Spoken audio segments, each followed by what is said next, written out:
Salut à tous les passionnés de ballon rond. À tout juste un mois du coup d'envoi de la Coupe du Monde 2026, un vent de panique absolument inédit souffle sur les bureaux de la FIFA. Alors que la planète entière devrait trépigner d'impatience avant le match d'ouverture Mexique-Afrique du Sud le 11 juin prochain, la réalité sur le terrain est catastrophique. C'est la crise totale des réservations aux États-Unis. Selon le dernier rapport officiel de l'American Hotel and Lodging Association, 80% des hôteliers américains situés dans les villes hôtes affichent des taux de réservation anormalement bas pour cette période de l'année. Les touristes boudent l'événement et les raisons de ce boycott sont multiples. D'abord, le contexte géopolitique mondial est extrêmement lourd, notamment avec l'Iran, dont la participation reste suspendue à 10 conditions ultra strictes imposées par les instances internationales à Téhéran. Mais le véritable scandale qui fait enrager les supporters du monde entier, c'est l'indécence financière de cette édition.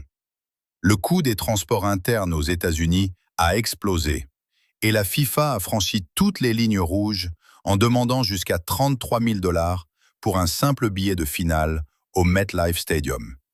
Une augmentation de tarifs historique qui est en train de transformer la plus grande fête populaire de la planète en un privilège réservé à une poignée de multimillionnaires. Le Mondial 2026 est-il en train de courir droit vers le pire fiasco de l'histoire du football? La question est légitime. Pendant que la FIFA tremble, l'Espagne du football vient de vivre un véritable tremblement de terre. L'ambiance est devenue totalement toxique au sein du Real Madrid. La lourde claque reçue lors du dernier Classico, perdu 2-0 face au rival éternel du FC Barcelone, a fait sauter toutes les dernières digues de protection de la Maison-Blanche. Les toutes dernières révélations des médias espagnols confirment ce que tout le monde redoutait. La relation entre Kylian Mbappé et Vinicius Junior est définitivement brisée.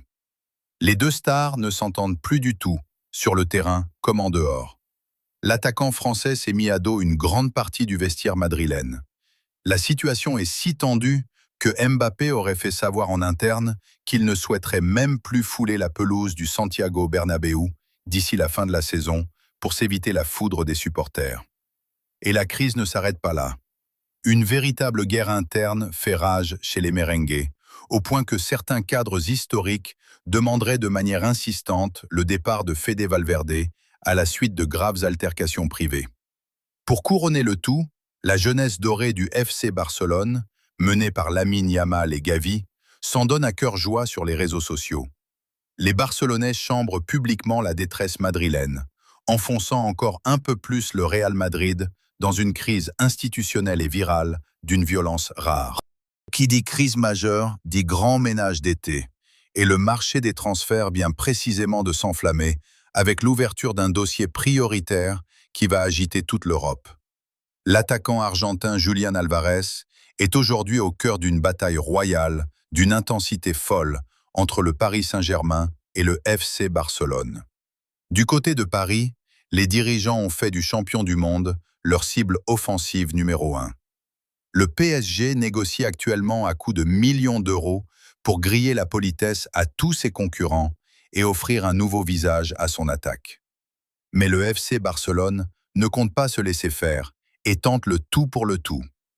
Pour s'aligner sur les exigences financières d'un tel transfert, la direction catalane est contrainte de planifier une vente massive et douloureuse.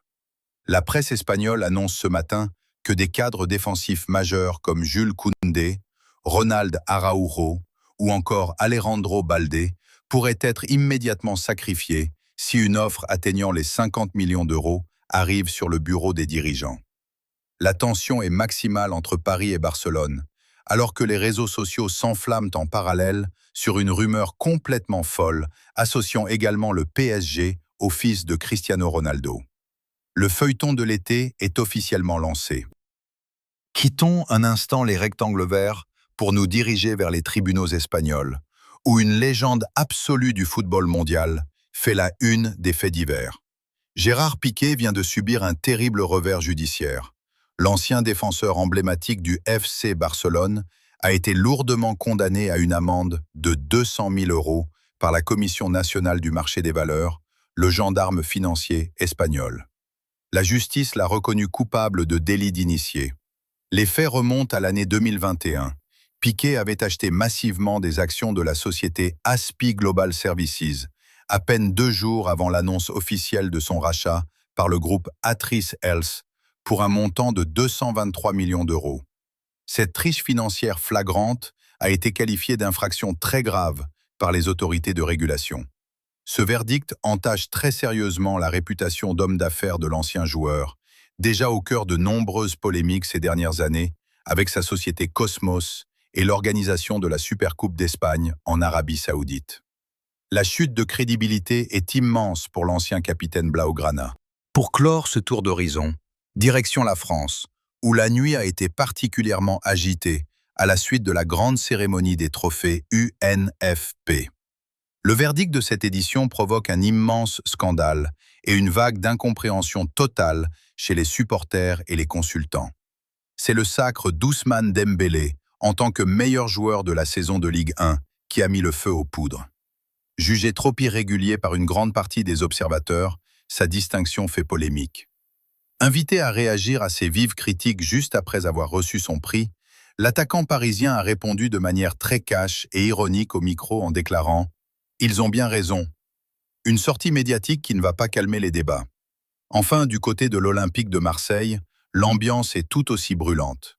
Mason Greenwood a profité de la tribune des trophées UNFP pour lâcher une énorme déclaration d'amour au club phocéen, affirmant vouloir s'inscrire dans la durée à Marseille afin de faire taire définitivement les rumeurs de transfert qui l'envoient à l'étranger. Une mise au point cruciale alors que l'OM traverse une zone de forte turbulence en coulisses. Le club s'active pour préparer l'après Habib Beye. Les pistes menant à Bruno Genesio pour le poste d'entraîneur et à Grégory Lorenzi pour la direction sportive se réchauffent d'heure en heure. Le football ne dort jamais et les prochains jours s'annoncent totalement explosifs. Dites-moi dans les commentaires ce que vous pensez de ce billet à 33 000 $ pour le mondial et si vous croyez à une rupture définitive entre Mbappé et Vinicius au Real. N'oubliez pas de vous abonner et de laisser un pouce bleu. Prenez soin de vous et à très vite pour une nouvelle vidéo.